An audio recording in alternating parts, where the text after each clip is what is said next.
Units of the 10th Separate Mountain Assault Brigade Edelweiss of Ukraine successfully repelled a massive assault by Russian forces in the Siversk sector. According to Defense Express, the enemy launched 8 separate assaults on the positions of Ukrainian defenders. However, thanks to the heroism and professionalism of the warriors from the 10th Brigade Edelweiss, all these attacks were repelled, resulting in significant losses for the enemy. In total, the occupiers deployed around 30 units of armored vehicles and over 70 motorcycles and buggies. These vehicles attacked in waves and from different directions, attempting to break through the defensive line. Additionally, approximately 300 Russian soldiers participated in the assault.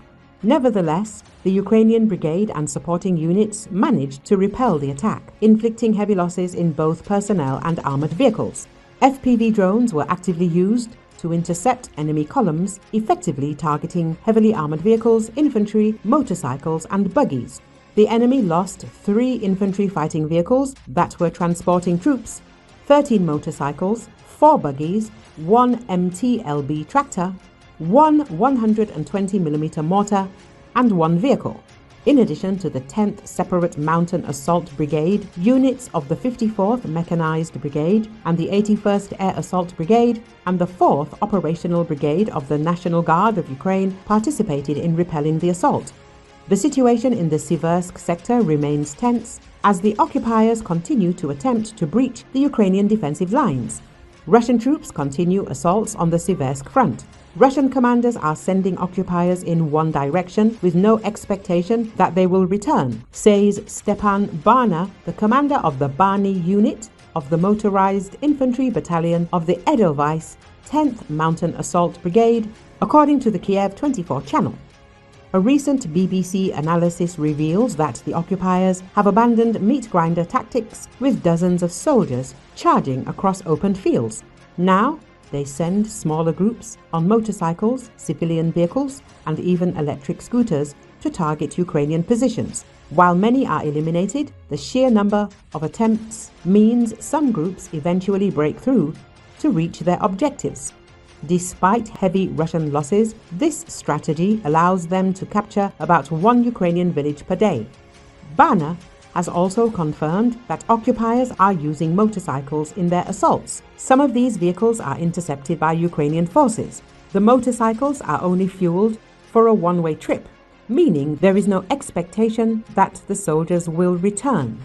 They prefer to move on buggies, but we also seize many motorcycles. It's clear that they are only fueled for a one-way journey. That means the motorcycle definitely won't return, Bana said.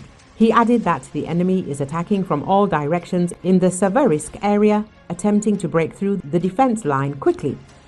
The Siversk front is located in eastern Ukraine, specifically within the Donetsk Oblast, near the town of Siversk.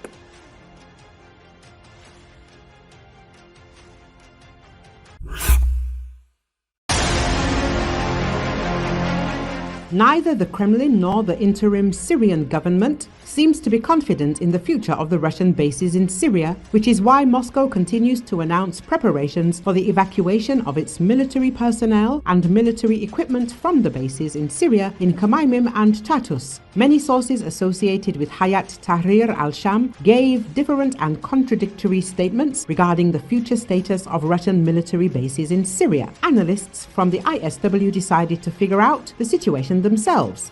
The Qatari publication Al-Arabi Al-Jadid announced that Putin's army should leave Syria within a month. Analysts from the ISW are sure that the rebels from Hayat Tahrir al-Sham have not yet made a final decision regarding the future of Russian military bases. It is possible that the rebels face international pressure regarding the presence of the Russian army in Syria. On December the 16th, the head of the Ministry of Foreign Affairs of the EU, Kallas, said that a question was raised with the new Syrian government regarding Russian military personnel. However, new satellite images show that the Kremlin is ready to either completely withdraw its troops from Syria or at least partially. The day before, the Syrian media reported that the Kremlin began the evacuation of its soldiers from Khmeimim. A large military convoy is also being prepared for the withdrawal of troops through Tartus. Russian Il-76 transport aircraft and dozens of military vehicles on the runway of the Khmeimim airbase, as well as dozens of Russian military vehicles assembled in the port of Tartus, are visible on Maktar satellite images from December the 15th to the 17th. Russia will probably take this preliminary position and withdraw some assets in case the Russian Federation decides to deny it further military presence in Syria, but it remains unclear what the Russian Federation intends to do.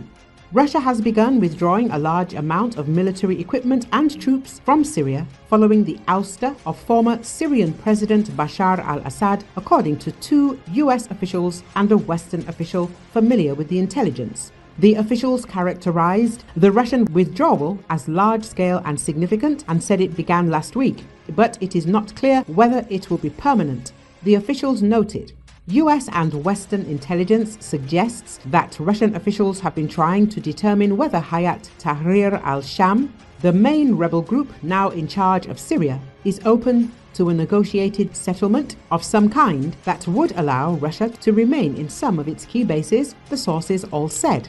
Those bases include Russia's Khmeimim airbase in Latakia and a port facility at Tartus.